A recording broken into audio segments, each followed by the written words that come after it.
Hello everybody and welcome back to my channel. I hope that you're having a wonderful day. If you're new here, my name is Neve and it would mean the world to me if you would stick around. Today's video is going to be my March roundup. Terrifying that we're, coming fast towards April, or it might already be April when this video goes up. Terrifying. Absolutely terrifying. I feel like it should still be early February, but that is not what it is, and that's scary. But before it causes a crisis in my brain, let's just start. This is my stack of books that I am going to talk to you about today. So it's been a not bad month. The first book that I'm going to talk to you about I actually read in February, but if you watched last month's wrap up, I hadn't quite finished it at the time of filming, and I said that I would bring it forward into this video and talk about it now, so we're going to start there. And then there's not much of an order to the pile, so we'll just go through them. So Skullduggery Pleasant number 6, Deathbringer. I finished this right as February ended, and as promised, I'm here to tell you about it. This book was a lot.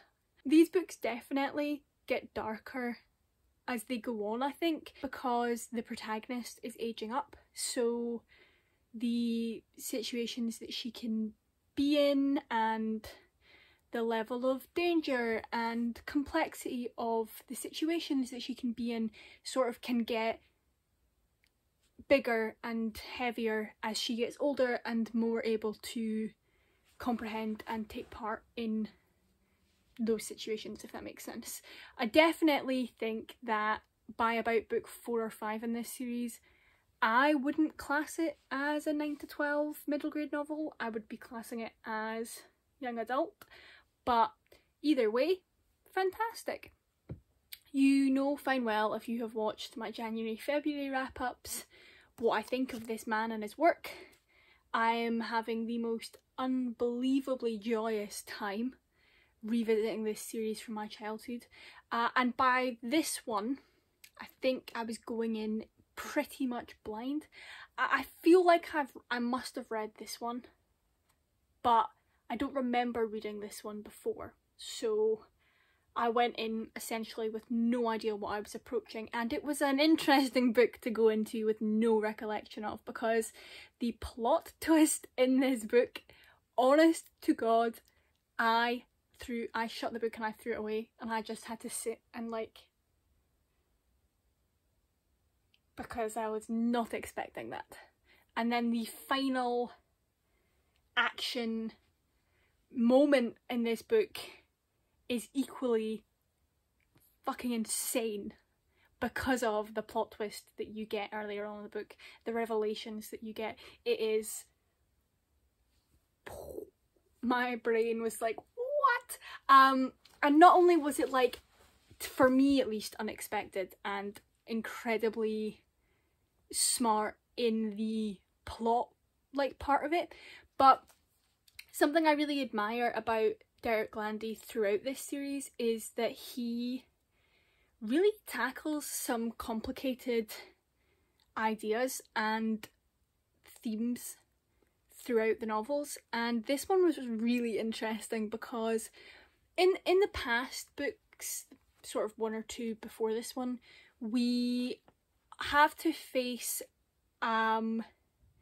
evil that's not yet happened, but that we know will be committed by someone who at current we don't see as evil, and we spend a couple of books trying to reconcile the version of the character that we know in the present and the idea of what they could ultimately become, or what it might be inevitable that they will become, and how that makes us feel. And this book did something really interesting because it made us have to compare the version of a character that we know and trust and probably love with a version of themselves and behaviour of theirs that they've already committed and that we can't do anything about, and we have to weigh up whether we can live with it, at the same time as watching the characters do that, and the character itself that we're having that debate about have that constant debate within themselves that now we can see them having in all the books we've already read, because we've got this like key piece of information that we didn't have before. So that was really interesting for me. I really enjoy the like moral societal dilemmas that Derek Landy like squeezes into these books, and this one was particularly interesting. I'm very excited to read the next book in the series. Hopefully that will get read in April, because I did not read any Skullduggery Pleasant books in March, which is weird, because this one follows the sort of sudden happenings that of people who did not previously have magic gaining magic, and I just know that it's going to facilitate a really interesting dilemma and conversation, and I cannot wait to see how Derek Landy does it. But overall, I thought this book was brilliant. I think all of them are brilliant. I feel like a broken record when I talk about these books, but I really just am having a grand old time. Okay, next up, the books I'm going to talk about actually are two books that I don't have a lot to say about in this video, because I've already done a video specifically about these two books, and these are the two books that I read in my reading books off of my mum's shelves video, which was my last video. If you haven't already seen that video and you would like to, or if you would like to know more of my thoughts on these two books, you can find them in that video. I will link it below. So the first of those two books is Shuggie Bain by Douglas Stewart. This book follows Shuggie Bain, who is trying to survive both as a young queer boy in 80s Glasgow, but he doesn't know he's queer yet. He and everybody else just knows that he's not quite the same as everybody else, whilst also having to navigate living with an alcoholic mother and the impact that her alcoholism has on everyone around her, including him, and also just kind of like what living in poverty does. And this book was very excellently written, but very emotionally taxing to read. I still gave it a 4-star review because I think it was very well done. I was very impressed by a lot of aspects of the book, but it is undeniable that I found it very tiring on my like emotional part of my brain. I definitely felt when I finished it that I needed to have a nap.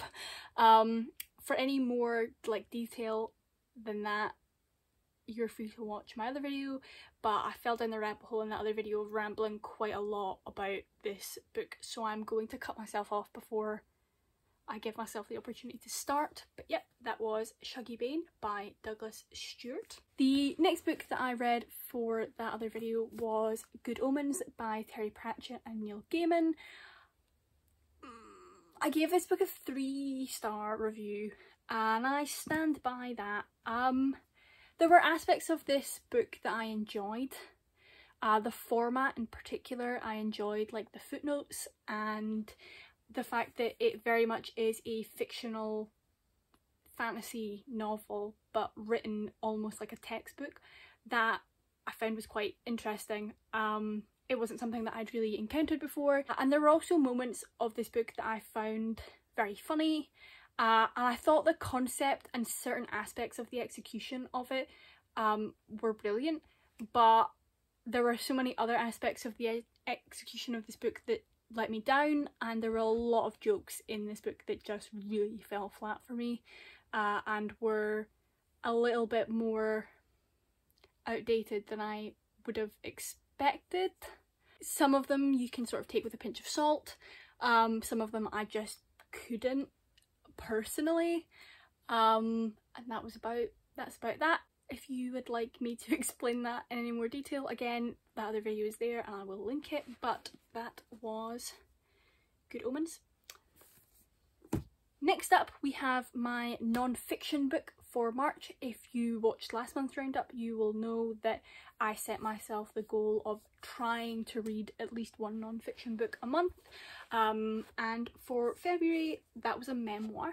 And it was Julie Andrews' second memoir, Homework, a memoir of my Hollywood years. So this is basically Mary Poppins onwards.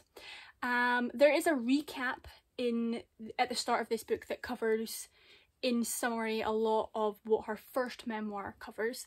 I still think I would quite like to read the first one and get the sort of more detail of it, but it is in there summarised if you are only interested in the movies that she's done. And yeah, I thought this was really interesting. Julie Andrews is such a sort of pop culture icon. She's such a staple of cinema, particularly, you know, sort of coming out of golden age cinema. And she's a phenomenal actress, especially in Britain. She's such like a part of our culture, which is really interesting because she's actually spent most of her life living elsewhere. But you get what I mean. What I wasn't a fan of this book, what I wasn't a fan of in this book is it's written quite matter-of-factly. Like, it's almost like, I did this thing and then this thing happened and it was really stressful, and then that thing happened and it was really stressful, and then this thing happened and it was really stressful, and then I made this cool movie, and it was just kind of like, I felt like it was just, I was being taken from one thing to another in the same level of detail all of the time. And I don't know how to explain it. It was just, I don't know if it didn't feel detached, but almost via the writing style felt slightly detached. I would have liked it to have been, I don't know, like,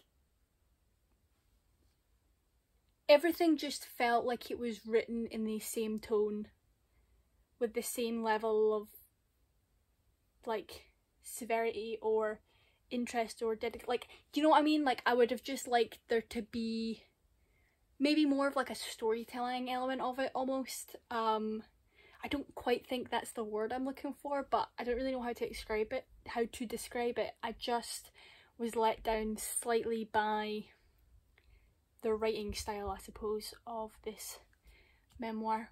But it was certainly fascinating to learn more about Julie Andrews, and I think I would still give her other memoir a go. But I would maybe not, and I kind of sat and read this in the one go. I sort of sat down on like the Tuesday and finished it on like the Thursday, and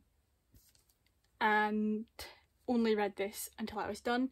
And maybe with the first one I would not go about it like that. I would maybe read it in little bits or something like that, because I think the sort of like one note severity, it's not, you know what I mean, was kind of,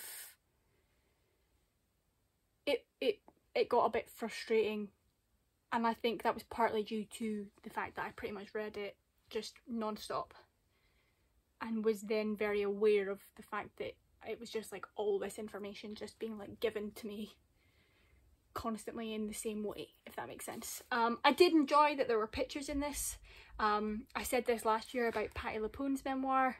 The pictures made it all the better, and this one I feel the same about. I love some pictures, especially ones that like we're unlikely to have seen before. So yeah, there we go. The next thing I read this month is Madeline Miller's new short story. I don't know how you pronounce this woman's name. I've decided I'm not going to try. Today is not that day for me to mess up. I did Google it and it didn't tell me, so I'm giving up. I'm quitting. Sorry about it. But yeah, what this made me realise is I don't think I like short stories, because I don't think they give me enough time to get invested, or just enough time to like gather my thoughts. By the time I've gathered my thoughts, it's done. And I personally find that quite frustrating. Essays I can manage. Like, I love a good foreword, I love a good introduction, I love a good like essay, but I don't know that I love a good short story, and therefore I don't know if I'm the most qualified person to decide if a short story is good or not. But one thing I will say that I quite enjoyed about this short story is there's this very clear idea of like purity and ownership. This is based off of the myth of, oh, what's his name? Is it Pygmalion? Pygmalion?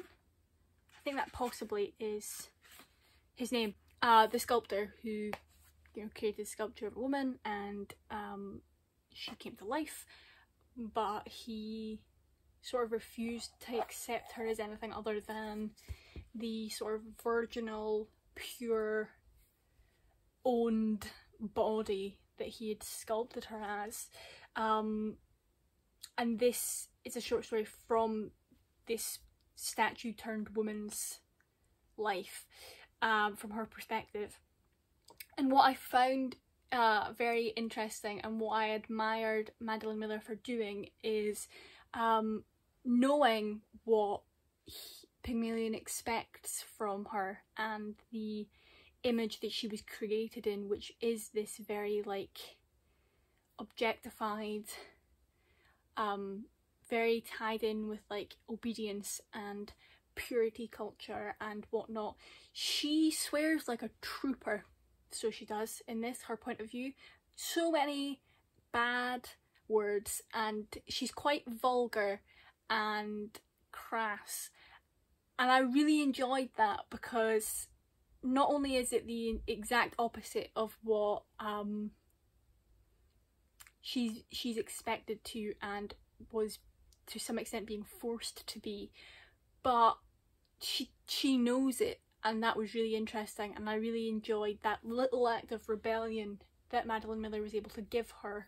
It makes you realise very quickly how unlike she is to the image that she was, you know, brought to life in. And her vulgarity is almost her power. It's like the one thing, it's like a part of her that he can't change, but it is the exact part of her that he wants to change. He wants to make her this like servant-like, obedient. He basically wants her to still be a statue, just an alive one, that he owns and can operate at will, and is like sort of like eternally virginal almost. And as soon as you are allowed into her internal monologue or hear her speak out loud, that illusion that he has created is immediately ruined. And I really enjoyed that. I don't have an awful lot more to say, because like I said, I just don't know that short stories are medium works for my brain, but I'm glad I read it, and it has tided me over whilst I wait for Madeline Miller's next novel. But yeah, that was that. The next book that I am going to talk to you about is Giovanni's Room by James Baldwin. It's a big brain moment for Neve, considering I've just given you a celebrity memoir and a book for 9-year-olds. This is a jump. I will read you the blurb for this book before I discuss it, because there's almost nothing about the plot I can tell you without ruining a lot of it. So I'll read you the blurb. David, a young American in 1950s Paris, is waiting for his fiancée to return from vacation in Spain. But when he meets Giovanni, a handsome Italian barman, the two men are drawn into an intense affair. After 3 months, David's fiancée returns, and denying his true nature, David rejects Giovanni for a safe future as a married man. His decision eventually brings tragedy. Full of passion, regret and longing, this story of a fated love triangle has become a landmark in gay writing, but its appeal is broader. James Baldwin caused outrage as a black author writing about white homosexuals, yet for him the issues of race, sexuality and personal freedom were eternally intertwined. There you go. I've been meaning to read this book for a really long time and kept putting off buying and reading it because I was worried that it would be too smart for me, and I would have rather have just not read it than read it and being very aware that I was missing it. And I definitely think there are aspects of the writing in this that did go over my head. I'm not always great with the sort of like imagery thing, but I really, really enjoyed reading this book, and that's good enough for me. I feel like I took enough of it to be satisfied. The writing style in this is just gorgeous. Like, especially at the very beginning, some of the sentences and paragraphs really knocked me. I'm actually going to read you, I might read you a couple, because the big one for me, one of the first, sort of at the very start of the book, that really was like, okay, yeah, I'm gonna read the rest of this, was to remember it so clearly, so painfully tonight tells me that I have never for an instant truly forgotten it.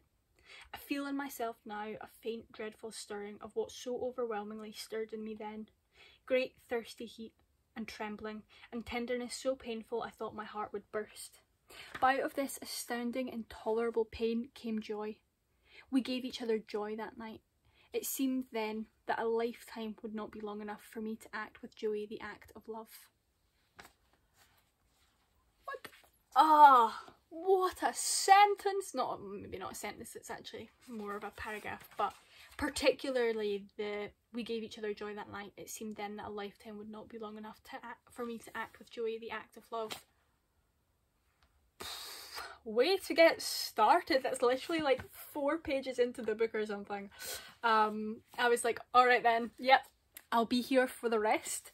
That really drew me in, and there was just some interesting uses of language, like again, it's like sort of near about that bit, I'm discussing the same situation. James Baldwin writes, the very bed in its sweet disorder testified to vileness, which I found really interesting, like the sort of contrast between the sweet disorder and it being described as vile was very interesting to me. And that seems like a sort of like a common, not quite a motif, but almost throughout this book, is this like warring idea of joy and purity found in love, particularly that David experiences in love and with other people, and in contrast the shame and sickness that his identity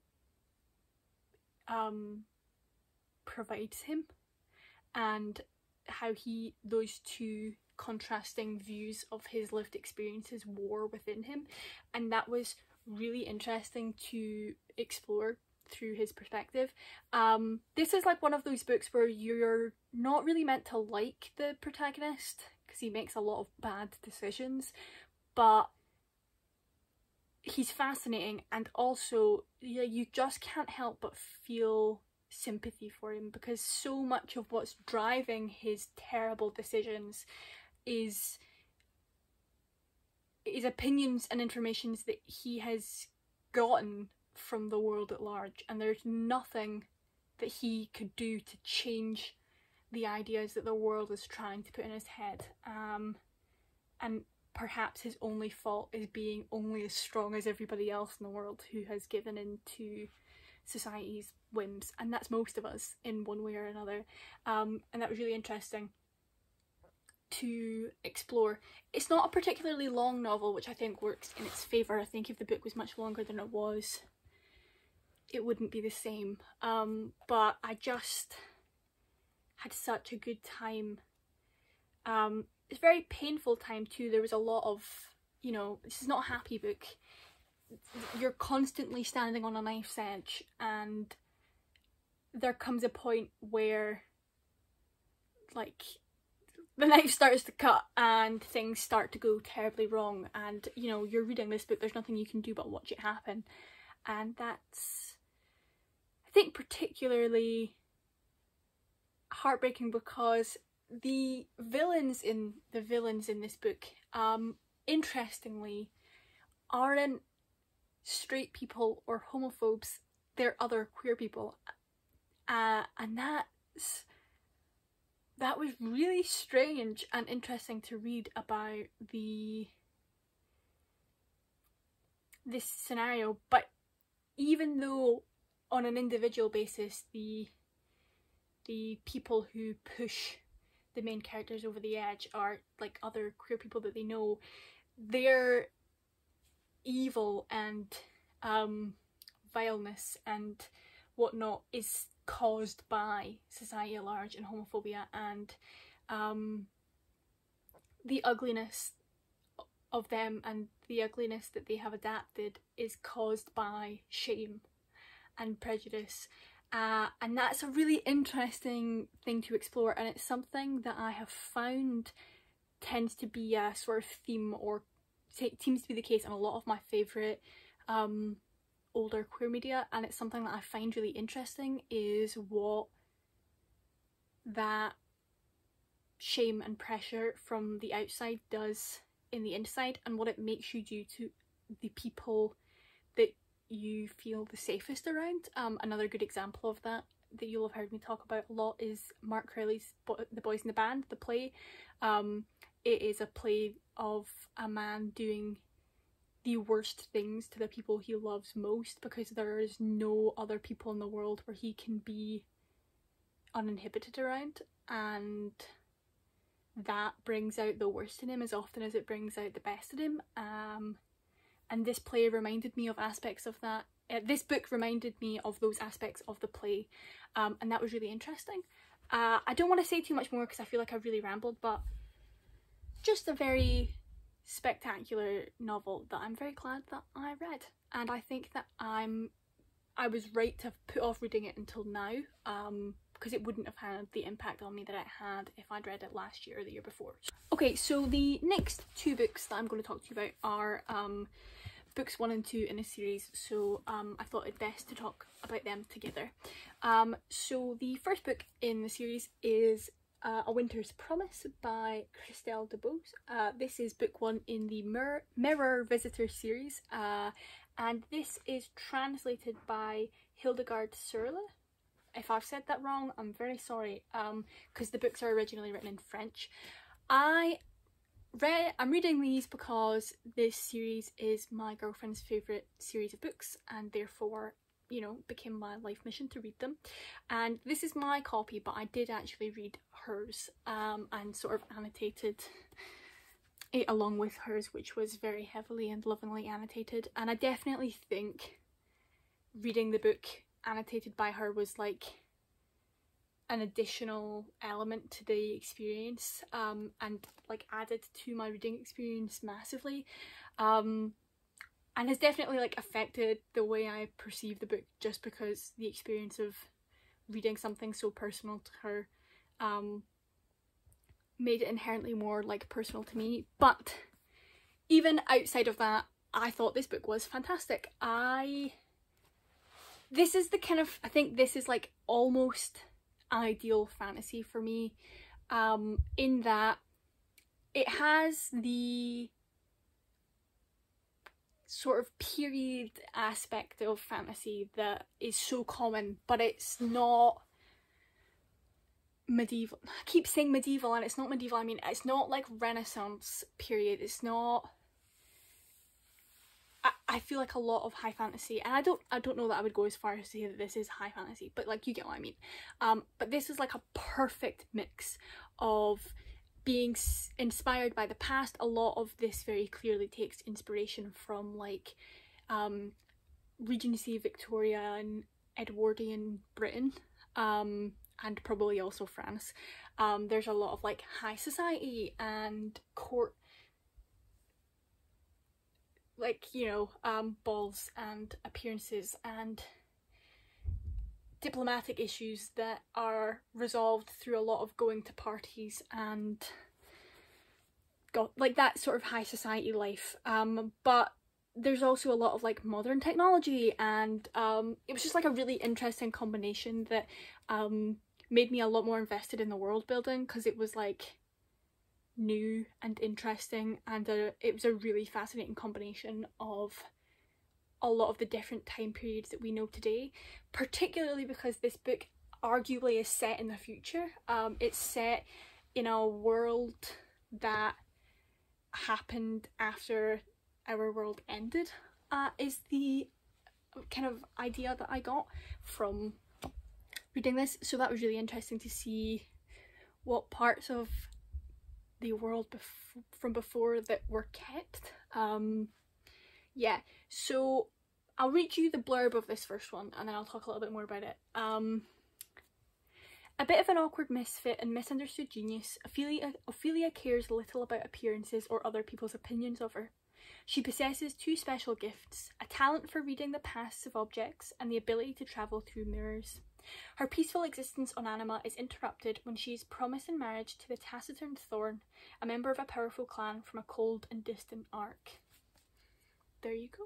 So the magic system in this book, so fascinating, endlessly interesting. There was always something to learn, and I was just endlessly fascinated by the world building. If you can see here, the orange tabs are world building tabs. There was just so much going on, kept me always engaged. I really enjoyed that. I also just had a lot of respect for and really enjoyed Ophelia as a protagonist.